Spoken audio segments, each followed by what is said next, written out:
After my husband's funeral, I went to my sister's son's first birthday party, and she announced, "My son, I's your husband's child. So as inheritance, I'll take half of your $800,000 house." She even showed me his will. I said, "Oh, I see," and tried to hold back my laughter. Because my name is Bridget, and at 34 years old, I never expected to be a widow. 3 months ago, I lost Adam, my husband of 11 years, to a sudden aneurysm.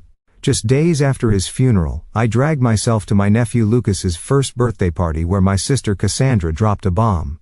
She announced that Lucas was actually Adam's son, showing everyone a will claiming half of my $800,000 house. What she did not know was why I could barely hold back my laughter.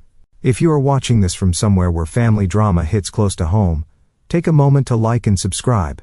Trust me, you will want to hear how I handled what came next. Adam and I met 12 years ago at a charity auction benefiting children with cancer. I was volunteering helping organize the silent auction items when he outbid everyone else for a painting I had been admiring all night. It was a watercolor of the Boston skyline, at sunset, vibrant oranges and purples, bleeding into the harbor. After winning, he walked straight over to me and handed it over. "I noticed you looking at this all night," he said, with a smile that made his blue eyes crinkle at the corners. "I think it belongs with you." That was Adam, thoughtful, observant, and generous to a fault. I fell hard and fast. We went on our first date the next evening, and it felt like we had known each other our entire lives. He was a corporate attorney, brilliant but humble, the kind of man who remembered the names of waitstaff and asked genuine questions about their lives. 8 months after we met, he proposed on the harbor with the actual skyline mirroring the painting that brought us together. We bought our Victorian home in Beacon Hill shortly after our first anniversary. It was a stretch financially at $800,000, but Adam had just made partner at his firm, and I was building a solid reputation as an interior designer. The house needed work, but it had good bones, high ceilings, and a small garden out back where I envisioned future children playing. Those children never came. Not for lack of trying. For years we charted and planned and hoped. Then came the doctors, the tests, the procedures.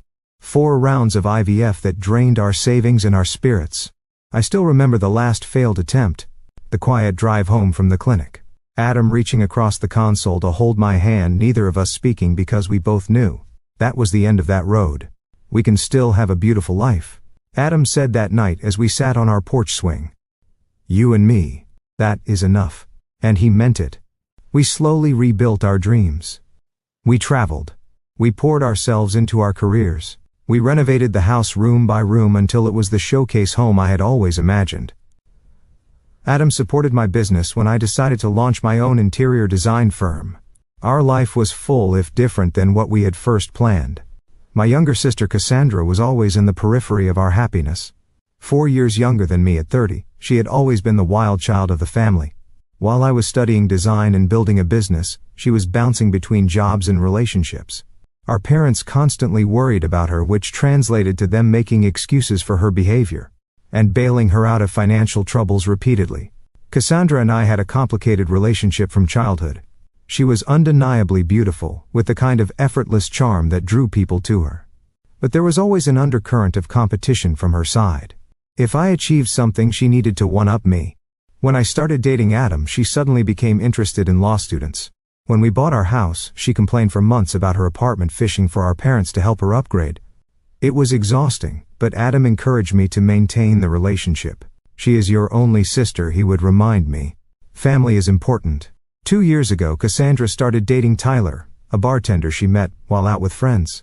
He was handsome in a rugged way, with tattoos covering his arms, and a motorcycle that our parents disapproved of. Their relationship seemed volatile from the outside, with dramatic breakups and passionate reconciliations. Then came the pregnancy announcement at Thanksgiving dinner the year before Adam died. It was unexpected, to say the least. I was living into societal expectations. Yet there she was, announcing her pregnancy, with theatrical tears and declarations about the miracle of life. I felt the familiar sting of jealousy. After all our struggles, all our heartbreak, Cassandra had accidentally achieved what we had desperately wanted. But I pushed those feelings down. I was genuinely happy for her, and I was determined to be the best aunt possible to her child. Lucas was born a healthy 8 pounds 4 ounces. I was at the hospital with flowers and a handmade blanket I had spent months knitting.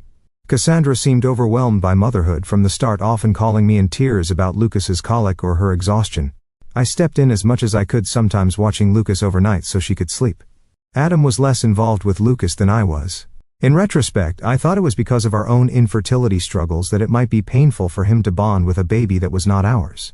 He was always kind when Cassandra brought Lucas over, but he maintained a certain distance that I never questioned at the time. Then came that terrible Tuesday morning. Adam complained of a headache before leaving for work. I suggested he stay home, but he had an important client meeting. Just a migraine, he insisted, kissing me goodbye. "I will call you after the meeting." That call never came. Instead, I got one from the hospital. By the time I arrived, he was already gone. Brain aneurysm, they said. Nothing could have been done. He was 36 years old. The next days passed in a blur of arrangements and grief. Cassandra was strangely absent during most of it, sending text messages claiming Lucas was sick or she could not find a babysitter. When she did appear at the funeral, she stayed briefly, keeping to herself and leaving before the reception. I was too numb with grief to think much of it at the time. 1 week after we laid Adam to rest, Lucas's first birthday arrived. The last thing I wanted to do was attend a children's birthday party, but family obligations pulled at me. "Adam would want you to go," my mother insisted during one of her daily check-in calls. He always said, "Family comes first." So I found myself driving to Cassandra's small rental house in a less desirable part of town. A wrapped gift on the passenger seat and dark circles under my eyes that no amount of concealer could hide. I had barely slept since Adam died, spending nights staring at his empty side of the bed, reaching for a warmth that was no longer there. I parked behind a line of cars and took several deep breaths before grabbing the gift and heading inside. No one should have to fake happiness so soon after losing their husband, I thought, but I plastered on a smile and knocked on the door. Cassandra's friend Jenna opened it, her eyes widening slightly at the sight of me. "Oh, Bridget, you made it," she said, her voice oddly strained. She glanced over her shoulder before stepping aside. "Come in. Everyone is in the backyard." The small house was decorated with blue balloons and streamers. A banner reading "Happy First Birthday, Lucas" stretched across the living room wall. I noticed a group of people I did not recognize clustered in the kitchen, whispering. They fell silent as I passed, their eyes following me. In the backyard, more guests stood in small groups, plastic cups in hand. I spotted my parents sitting awkwardly at a picnic table, looking uncomfortable. My father stood when he saw me, relief washing over his face. "Bridget," he said, embracing me. "We were not sure you would come." "Of course I came," I replied, setting the gift on the designated table. "Where is the birthday boy?" "With Cassandra," my mother said, not quite meeting my eyes. "They should be out soon for the cake." I mingled awkwardly, accepting condolences and deflecting questions about how I was holding up. Everyone seemed on edge, conversations stopping abruptly when I approached. I chalked it up to people not knowing how to act around a newly minted widow. After 30 uncomfortable minutes, Cassandra emerged from the house carrying Lucas on her hip. She was wearing a new dress I had never seen before, her hair freshly highlighted. Lucas looked adorable in a little button-up shirt and bow tie, his chubby legs kicking with excitement at all the attention. Cassandra barely acknowledged me as she placed Lucas in his high chair. She seemed energized, almost giddy, moving around the yard with an unusual confidence. The guest experienced a spoon against her cup, calling for everyone's attention. "Thank you all for coming to celebrate Lucas's special day," she began, her voice carrying across the yard. "This past year has been full of surprises and challenges, as many of you know." The guests exchanged glances. My mother suddenly became very interested in her shoes. "I have been keeping a secret," Cassandra continued, placing a hand on Lucas's head. "One that I can no longer hide, especially after recent events." A chill ran down my spine. Something was very wrong. "Lucas is not Tyler's son," she announced, her eyes finding mine across the yard. "He is Adam's." The world seemed to stop. I heard gasps around me, felt my father stiffen beside me, but it was all background noise to the rushing in my ears. "Bridget's husband and I had a brief affair 2 years ago," Cassandra continued, her voice steady and rehearsed. "It was a mistake, a moment of weakness for both of us. We never meant to hurt anyone, but these things happen." I stood frozen, unable to process what I was hearing. My sister was claiming she had slept with my husband, that her son, the nephew I had lovingly cared for, was actually Adam's child. It was so absurd that I almost laughed out loud. Cassandra was not finished. She reached into her purse and pulled out a folded document. Adam knew the truth about Lucas. Before he died, he updated his will. She held up the paper. He wanted his son to be provided for. This will states that half of the house Adam and Bridget owned should go to Lucas as his biological child. Every eye in the yard turned to me. I could see the pity, the morbid curiosity, the discomfort. My parents looked stricken, my father half standing as if unsure whether to intervene. And then, to everyone's surprise, including my own, I felt a smile tugging at my lips. Not a happy smile, but the kind that comes when something is so outrageously false that it becomes almost comical. I pressed my lips together, trying to contain the inappropriate laughter bubbling up inside me. "Oh, I see," I said finally, my voice calm and even. I took a sip of water to buy time to push down the urge to laugh in my sister's face. "May I see this will, Cassandra?" Her confident expression faltered slightly. She clearly had not expected this reaction. Slowly she walked over and handed me the document, a typed page with what appeared to be Adam's signature at the bottom. I scanned it quickly, noting inconsistencies immediately. The formal language was all wrong, nothing like the legal documents I had seen Adam bring home. And the signature, while similar to Adam's, was clearly forged. The connecting stroke between the A and D was wrong, the final flourish too pronounced. I carefully folded the paper and handed it back to her. "Thank you for sharing this with me. I think I need to go now." "That is it?" Cassandra asked, confusion evident in her voice. "You are not going to say anything else?" "Not right now," I replied, calmly gathering my purse. "This is Lucas's day. We can discuss this privately later." I said goodbye to my shell-shocked parents, promising to call them soon. As I walked to my car, I could hear the murmurs behind me, the party atmosphere completely shattered. Once inside my car, safely out of view, I finally let out the laugh that had been threatening to escape. It started small, then grew until tears were streaming down my face. Not tears of joy, but a strange mix of grief, anger, and incredulous disbelief at my sister's audacity. Because there was something Cassandra did not know, something Adam and I had never shared with anyone. Something that made her elaborate lie not just hurtful but impossible. The truth about Adam and Cassandra began 3 years ago, long before Lucas was even conceived.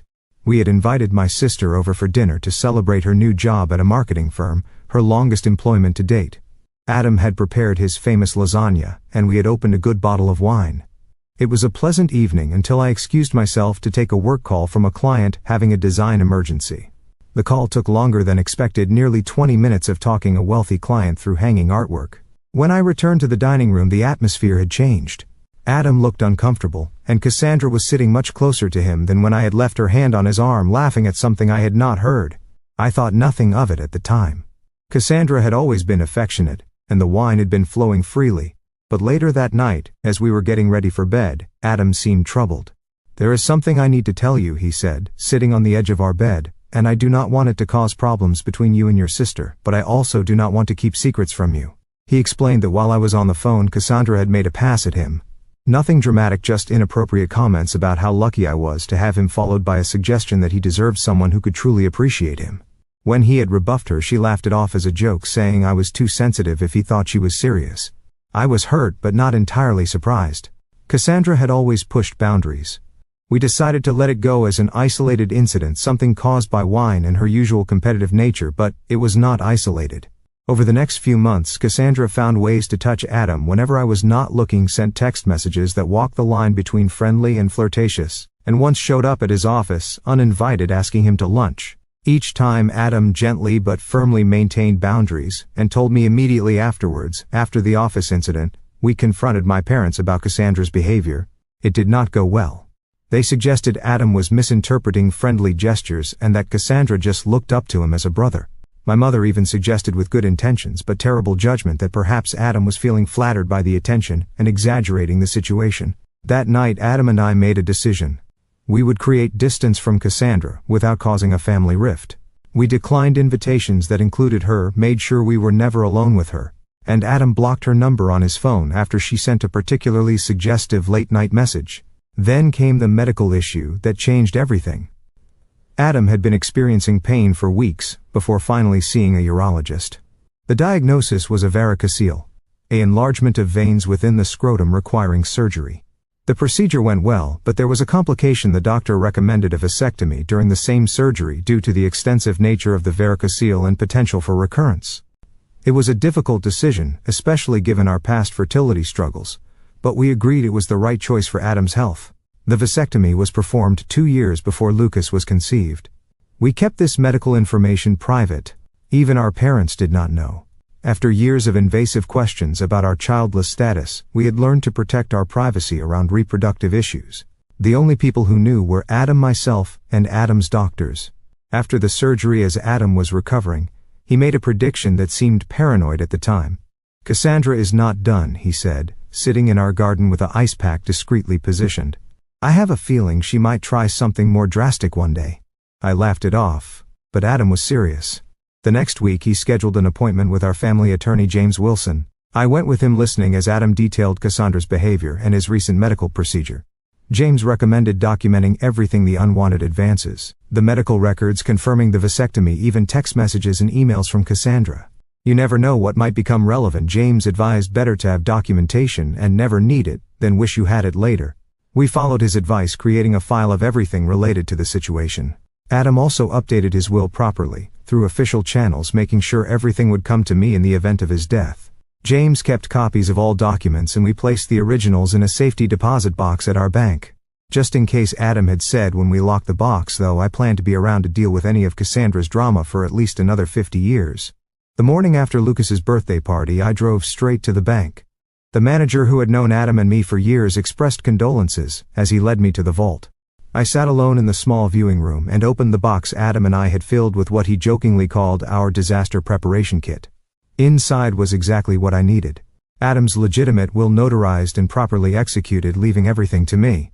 Medical records detailing his vasectomy 2 years before Lucas's conception, making it biologically impossible for him to be the father. A journal Adam had kept documenting every inappropriate interaction with Cassandra, including dates, times, and exact quotes, printed copies of text messages she had sent him.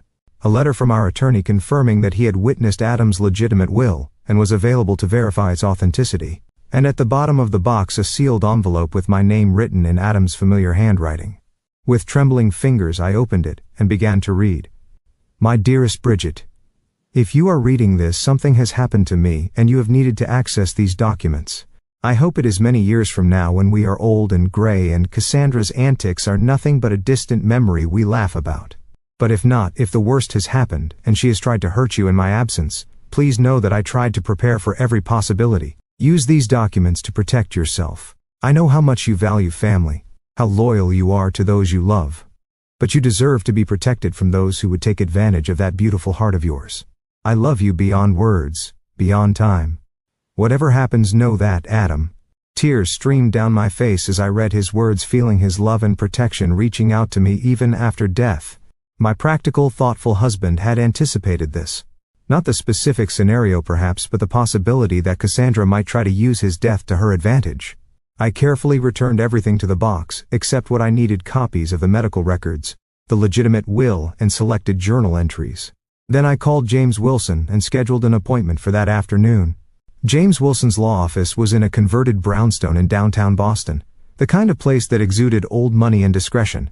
I had only been there a handful of times with Adam, but the receptionist recognized me immediately, her expression softening with sympathy. "Mrs. Preston," she said, standing to greet me. "Mr. Wilson is expecting you. Please accept my condolences for your loss." James was in his 60s, with silver hair and reading glasses perched on the end of his nose. He had been Adam's mentor when Adam first joined the firm, and they had maintained a close friendship even after Adam moved to a different practice. He stood when I entered, coming around his desk to embrace me briefly. "Bridget," he said, gesturing for me to sit. I was devastated to hear about Adam. He was one of the good ones. He was, I agreed, my voice catching slightly, and it seems he was also right about preparing for the worst with my sister. I explained what had happened at the birthday party, showing him the forged will Cassandra had presented. James examined it, his expression growing increasingly concerned. "This is an amateurish forgery," he said finally. "The language is all wrong, and the signature, while similar, would never stand up to expert analysis. But the fact that she created this at all is deeply troubling." I showed him the documents from the safety deposit box, the medical records confirming Adam's vasectomy, the legitimate will, and Adam's journal documenting Cassandra's behavior over the years. "Adam was nothing if not thorough," James said, reviewing the materials. "These medical records alone disprove her claim about Lucas's paternity. The vasectomy was performed 2 years before the child was conceived. It is biologically impossible for Adam to be the father." "What should I do?" I asked. "I do not want to humiliate her publicly, but I cannot let her take half of our home based on a lie." James leaned back in his chair, considering. "First, we need more information. I recommend hiring a private investigator to look into Cassandra's current situation. There is likely a motivation beyond simple cruelty here. People rarely attempt fraud of this nature without financial pressure. He recommended Frank Delaney, a former police detective who now worked as a private investigator, often on cases for the firm. I agreed, and James made the call, immediately explaining the situation in broad strokes. Frank arrived an hour later, a stocky man with a Boston accent and no-nonsense attitude. He took detailed notes as I explained the situation, asking pointed questions about Cassandra's relationship, history, employment, and financial status. I realized how little I actually knew about my sister's current circumstances. We had grown further apart since Lucas's birth, with my attempts to be involved as an aunt often rebuffed or taken for granted. "I will need a few days," Frank said, when I had finished. "My preliminary focus will be on her financial situation and relationship with the child's actual father. Is there anything else you can tell me about him?" I shared what little I knew about Tyler, the bartender Cassandra had been dating when she became pregnant. I had only met him a handful of times, and he had seemed uninterested in family gatherings. "Last I heard they were still together, but she rarely mentions him anymore," I said. "He was not at the party yesterday," which I thought was strange for the father of the birthday boy. Frank nodded, making another note. "That is a good starting point. I will be in touch soon." 3 days later, Frank called requesting a meeting at James's office. When I arrived, both men were reviewing documents spread across the conference table. "Mrs. Preston," Frank began once we were seated, "I have uncovered some concerning information about your sister's situation." According to his investigation, Cassandra was in dire financial straits. She had accumulated over $75,000 in debt, spread across credit cards, personal loans, and medical bills for Lucas, who had needed surgery for a heart defect shortly after birth. Her credit score was abysmal, and she had been rejected for 3 additional loans in the past month alone. She is also facing eviction. Frank continued, sliding a document across the table. "This is a copy of the notice her landlord filed last week. She has until the end of the month to pay 4 months of back rent or vacate the property." As for Tyler, he had apparently abandoned Cassandra and Lucas shortly after the birth, moving to Seattle with a new girlfriend. He was paying minimal child support, barely $200 a month, and even that irregularly. "I also found these," Frank said, producing printouts of text messages. "She has been telling friends about her plans to claim part of your house for weeks. These are messages between her and a friend named Jenna." I recognized the name as the woman who had opened the door at the party. The messages were damning. "Adam's death is terrible, but maybe it's finally my chance to get what I deserve. That house is worth at least 800 Kelvin now. If I play this right, I'll have a nice nest egg for Lucas and me. The will is almost ready.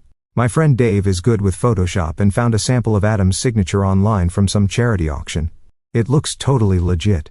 Bridget has always been the golden child. Time for me to get my share. She got 11 years with a great guy.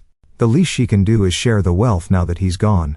I felt physically ill reading the calculated coldness of my sister's words. This was not just opportunism.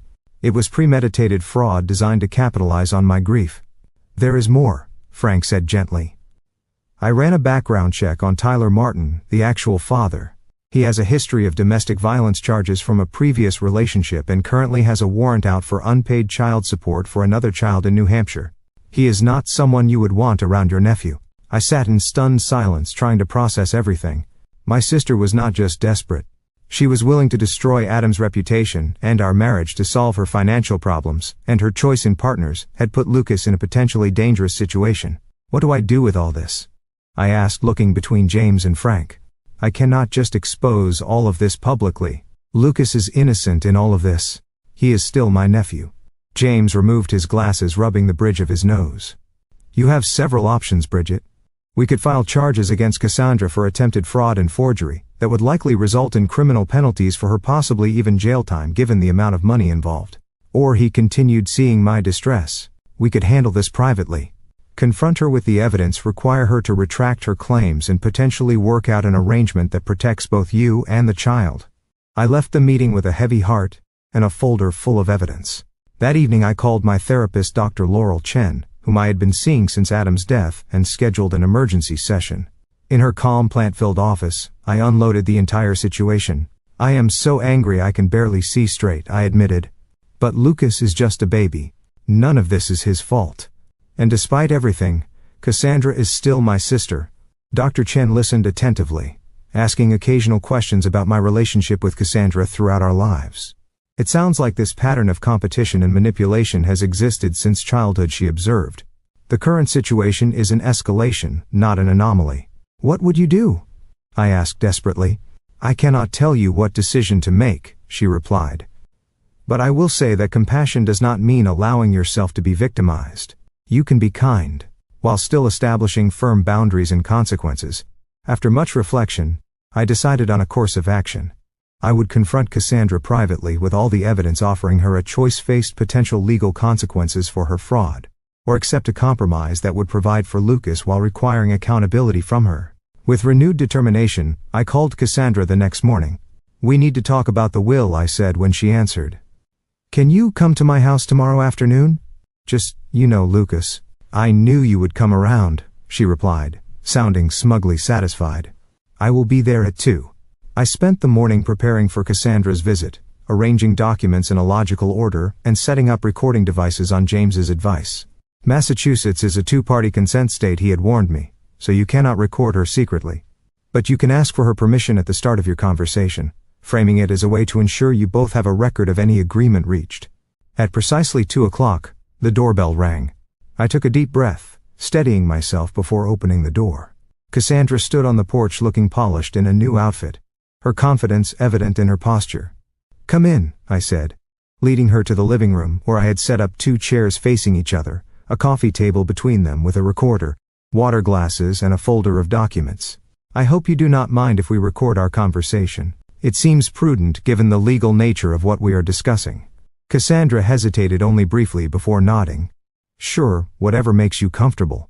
Though I think this can be pretty straightforward, the will is clear.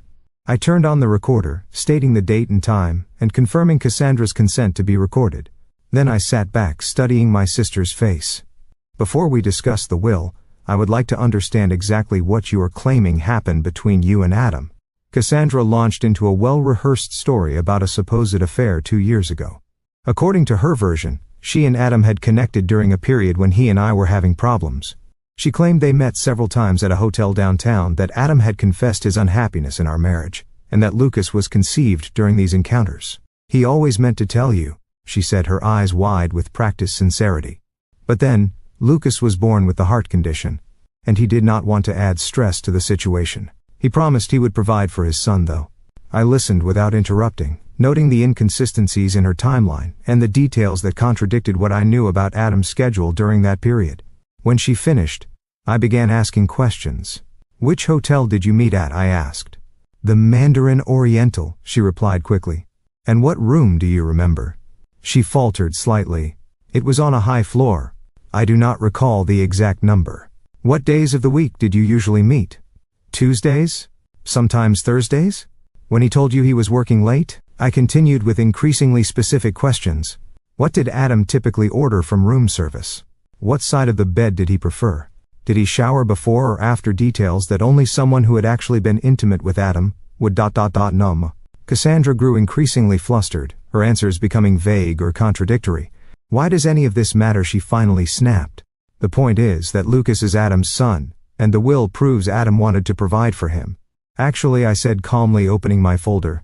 Both of those claims are demonstrably false. I placed the medical records on the table between us. 2 years before Lucas was conceived, Adam had a vasectomy following surgery for a varicocele. It was completely successful, confirmed by follow-up tests. It was physically impossible for him to father a child after that procedure. Cassandra's face drained of color. She picked up the medical records with trembling hands, scanning the clinical language and dates. These could be faked, she said weakly. They are not, I replied. And Adam's doctor is prepared to testify to their authenticity if necessary. But that is just the beginning. Next, I produced the legitimate will, notarized and properly filed with the court. This is Adam's actual will, prepared by James Wilson, and witnessed by 2 partners at his firm. As you can see, it leaves everything to me with no mention of Lucas. Cassandra's confidence was visibly crumbling, but she attempted to rally. He must have changed it after this was drawn up. The will I have is more recent. The will you have, I said evenly, is a forgery. A poor one, I might add. James has already identified multiple legal inconsistencies in the language, and the signature is clearly fake. Creating a fraudulent will is a felony in Massachusetts punishable by up to 5 years in prison. I continued methodically presenting evidence. Adam's journal documenting her inappropriate advances, the text messages between her and Jenna discussing the plan. And finally the report from Frank's investigation detailing her financial troubles, eviction notice and Tyler's abandonment. "We know everything, Cassandra," I said as she sat in stunned silence. "The question now is what happens next." For a long moment she did not speak. Then to my surprise she began to cry. Not the theatrical tears I had seen her use to manipulate our parents, but deep body-racking sobs. "I did not know what else to do," she finally said between gasps. "I am going to be homeless. Lucas and I will be out on the street in 2 weeks. Tyler left us with nothing. The medical bills just keep coming. I thought if I could just get some money from the house." "So, you decided to destroy Adam's reputation?" I asked, my voice hardening. "To tell everyone he cheated on me. To forge legal documents. I was desperate." She shouted, her sadness turning to anger. "You have everything, this big house, a successful business. Everyone's respect. What do I have? A baby with a heart condition, $75,000 in debt, and an eviction notice. You try making good decisions in that situation." Her outburst hung in the air between us. The raw honesty of it, stripped of the manipulation and lies, reached something in me. Not forgiveness, not yet, but perhaps understanding. "Lucas is Tyler's son, is not he?" I asked more gently. She nodded, wiping her eyes. "Yes, Adam never touched me, not like that. I did try with him years ago. He always shut me down immediately. He was annoyingly loyal to you. And the will? My friend Dave helped me create it. He does graphic design and thought it would be easy to fake a signature. I was going to use it to pressure you into giving me money. I never thought you would actually look into it so thoroughly." I turned off the recorder and sat back, considering my next move. Cassandra watched me nervously, clearly expecting the worst. "I could press charges," I said finally. "What you did was illegal, not to mention cruel and calculated." She nodded miserably. "I know. But that would hurt Lucas," I continued. "And despite everything, he is my nephew. I love him." I leaned forward, making sure she was looking directly at me. "So here is what is going to happen. You are going to tell everyone the truth. That you lied about the affair, that Lucas is not Adam's son, and that you forged the will. You will apologize publicly to me and to Adam's memory." And then what she asked, her voice small. "We will still be evicted." "I am not finished," I said. "In exchange for your full confession and a legal agreement never to attempt anything like this again, I will help you and Lucas. Not by giving you half my house, but by setting up a trust fund for Lucas's education and medical needs, and helping you find stable housing." Her eyes widened. "Why would you do that after what I did?" "Not for you," I said honestly. "For Lucas. And because Adam would want me to help his nephew, even if that nephew's mother tried to destroy his reputation. There will be conditions," I continued. "You will enter therapy and financial counseling. You will maintain steady employment. And you will allow me to be part of Lucas's life to ensure he is being properly cared for. If you violate any of these conditions, the support stops immediately." Cassandra was quiet for a long moment, processing everything. "I do not deserve your help," she finally said. "No," I agreed, "you do not. But Lucas deserves a stable home and medical care. And I deserve to have my husband's memory untarnished. This solution gives us both what we need." After further discussion of the details, Cassandra agreed to my terms. We would meet with James the next day to formalize the agreement, and she would make her public confession at a family dinner the following weekend. As I showed her out, she paused at the door. "I really am sorry, Bridget. I have been jealous of you my whole life. Everything always seemed to come so easily to you." "Nothing about my life has been easy," I replied. "You just never bothered to look past the surface. Maybe it is time you started." The family dinner I arranged for Saturday evening was tense from the start. My parents arrived early. My mother bringing her signature lasagna as a peace offering. "I do not know what this is about," she said, as she set the dish on my counter. "But Cassandra has been calling us in tears, saying you are forcing her to come to some sort of family meeting. Just wait until everyone is here," I replied, pouring her a glass of wine. "This needs to be addressed once with everyone present." By 7 o'clock we were all seated around my dining room table. My parents, Cassandra, without Lucas, who was with a babysitter, and me. James had advised me to record this conversation as well, and a small recorder sat in the center of the table. "Thank you all for coming," I began after explaining the recording. I have asked Cassandra to share some important information with you. Cassandra. My sister looked pale and uncomfortable, her usual confidence nowhere to be seen. She stared down at her plate as she spoke. I lied about Lucas being Adam's son, she said, her voice barely above a whisper. Adam and I never had an affair. Lucas is Tyler's child and I forged the will I showed at the birthday party. My parents stared at her in shock. But why would you do such a thing? My father demanded. Do you have any idea what that claim did to your sister? To Adam's reputation? Cassandra explained her desperate financial situation, her voice gaining strength as she detailed the mounting debts, Tyler's abandonment, and the eviction notice. As she spoke, I could see my mother's expression shifting from shock to sympathy. Oh honey, she said when Cassandra finished. Why did not you just come to us for help? You did not need to make up such terrible lies. Would you have given me $400,000? Cassandra asked bluntly. Because that is what I would have gotten if my plan had worked. Half the value of Bridget's house. Of course we could not give you that kind of money, my father said. But we could have helped with the rent, at least temporarily. Instead you chose to try to defraud your own sister while she was grieving her husband. I know it was wrong, Cassandra admitted. Bridget has already made that abundantly clear. She has the evidence to press charges against me, if she wanted to. My mother turned to me in alarm. You would not do that to your own sister, would you, Bridget? I felt a flash of frustration at her immediate defense of Cassandra even now. I said firmly. What she did was not just immoral but illegal. Forgery and fraud are felonies. But she is family, my mother insisted. And she has Lucas to think about. I am family too, I replied, my voice rising slightly. Your daughter too. The one who just lost her husband and then had to defend his memory against false accusations of infidelity. Where was your concern for me in all this? My father looked uncomfortable, shifting in his seat. Of course, we care about you, Bridget. But Cassandra has always needed more help, more guidance. And whose fault is that? I asked. You have been bailing her out of her poor decisions her entire life. Maybe if you had let her face consequences occasionally, she would not have escalated to criminal behavior. My mother gasped. That is hardly fair, Bridget. We have always treated you girls equally. Cassandra surprisingly shook her head. No, Mom, you have not. Bridget is right. You always made excuses for me, always found ways to fix my mistakes. It did not help me. It just made me think I could do whatever I wanted without consequences. My parents looked stunned at this admission. For perhaps the first time, Cassandra was taking responsibility, rather than deflecting blame. So what happens now? My father asked, looking between us. Is Cassandra going to jail? No, I said. I have decided not to press charges under certain conditions. I outlined the agreement Cassandra and I had reached with James's help, the trust fund for Lucas, the therapy and financial counseling requirements, and the stable employment condition. That is very generous, my father said, looking relieved.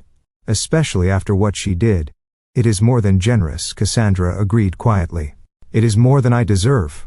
Well, my mother said, brightening, this is all working out for the best then. Cassandra has apologized, Bridget is helping with Lucas, and we can put this ugly business behind us. It is not that simple, Mom, I said firmly. Trust has been broken here. The healing will take time if it happens at all. And there need to be boundaries going forward. What kind of boundaries? She asked, looking worried. For one thing, I need you both to stop enabling Cassandra's behavior.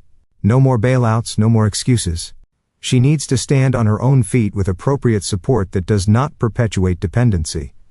My father nodded slowly. That seems reasonable. And I need you to respect that my relationship with Cassandra will be different now. I am involved in Lucas's life because I love him and want the best for him. But Cassandra and I will not be close the way we once were, at least not for a long time. My mother looked distressed. But we are family. We need to stick together, especially now. Being family does not mean tolerating abuse, Mom, I said gently. What Cassandra did was abusive. She tried to use my grief to manipulate me, to take advantage of me at my most vulnerable. That has consequences even within a family. The remainder of the dinner was subdued, with my parents processing this new reality. When they left, my father hugged me tightly, whispering, I am proud of you, Bridget. Adam would be too. My mother hugged me as well, but her eyes were sad already. Mourning the idealized family dynamic she had always pretended we had. Cassandra was the last to leave. At the door she hesitated. I really am sorry, she said again. Not just for the will and the lies, but for everything. For the years of competition and jealousy. For not being the sister you deserved. I know, I replied. And I hope the therapy helps you understand why you made these choices. Lucas deserves a mother who is emotionally healthy and honest. Do you think you will ever forgive me? I considered the question carefully. I do not know, I answered truthfully. But I am willing to see where this new path takes us. For Lucas's sake. And maybe someday for ours too. The drive home with my parents was silent, each of us lost in our own thoughts. I knew one thing for certain, our family would never be the same. But perhaps in time it could be something healthier, built on honesty rather than illusion. 1 year after Adam's death, I stood in our garden watching the spring bulbs push through the soil. The daffodils Adam had planted the previous fall were blooming a riot of yellow against the newly green lawn. I felt a bittersweet ache seeing them, knowing he had put them in the ground with hopes of seeing them bloom. So much had changed in that year. The trust fund for Lucas was established and already helping with his ongoing medical needs. His heart condition, while requiring monitoring, was responding well to treatment, and he was growing into a cheerful, curious toddler. Cassandra had surprised everyone by truly embracing the conditions of our agreement. 6 months of therapy had helped her recognize patterns of behavior stemming from childhood. The constant need to compete with me, the self-sabotage that had characterized many of her decisions. She had found steady employment as an office manager at a dental practice, a job that provided stability and benefits. Our relationship remained formal but cordial. I saw Lucas regularly, taking him for outings to the park or the children's museum. Cassandra and I did not pretend to be close, but we had found a way to coexist peacefully for Lucas's sake. My parents had struggled initially with the new boundaries I had established. My mother especially found it difficult to accept that her daughters would not have the close relationship she had always envisioned. But over time they too had adjusted, learning to support Cassandra, without enabling her dependency. As for me, the grief support group I had joined shortly after Adam's death had become a lifeline. 12 strangers bound together by loss had become friends, understanding each other in ways that even well-meaning family and friends could not. We met weekly, sharing our journeys through grief, celebrating small victories, and supporting each other through the inevitable setbacks. 3 months after the confrontation with Cassandra, I had established the Adam Preston Foundation for Legal Education, providing scholarships to students from underprivileged backgrounds interested in corporate law. It gave me purpose to see Adam's legacy continuing in the careers of young idealistic lawyers who might otherwise never have had the opportunity to enter the profession. Old friends had stepped up in ways I could never have anticipated. Adam's law partners checked in regularly, inviting me to dinners and events, making sure I was not isolated in my grief. My college roommate Sarah flew in from Chicago monthly just to spend weekends with me, sometimes doing nothing more than watching movies and ordering takeout. And then there was Michael. I met him at a fundraiser for the foundation 6 months after Adam died. He was a professor of ethics at Boston University, thoughtful and kind, with a quiet sense of humor that reminded me of Adam in some ways. We started as friends, sharing coffee after foundation meetings, then gradually transitioned to occasional dinners. It was different than what I had with Adam, as it should be. Michael understood that Adam would always be part of my life, that loving again did not mean replacing what came before. We were taking things slowly, both of us cautious but hopeful. Standing in the garden that spring morning, I reflected on everything Adam had taught me, not just during our years together, but even after he was gone. His foresight in preparing those documents had protected me when I was at my most vulnerable. His journal entries had validated my experiences with Cassandra when my own parents tried to dismiss them. His love continued to shield me even in his absence. I had learned difficult lessons through this ordeal, that family relationships need clear boundaries to remain healthy. That documentation is not just a legal precaution, but sometimes an emotional necessity, that forgiveness does not have to mean forgetting or allowing harmful patterns to continue. That sometimes the people we expect to protect us are the ones we need protection from. But I had also learned about my own strength. I had faced Cassandra's betrayal, navigated the legal complexities, and made difficult decisions about how to move forward, all while processing the devastating loss of my husband. I had found a way to honor Adam's memory while beginning to build a new life for myself.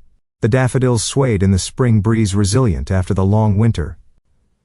I thought about how grief is like that too. Not a straight line, but a series of seasons, each bringing its own challenges and unexpected beauties. I was not the same person I had been before Adam died, before Cassandra's betrayal. I was stronger in some ways, more cautious than others, but ultimately more authentic in how I approached relationships and boundaries.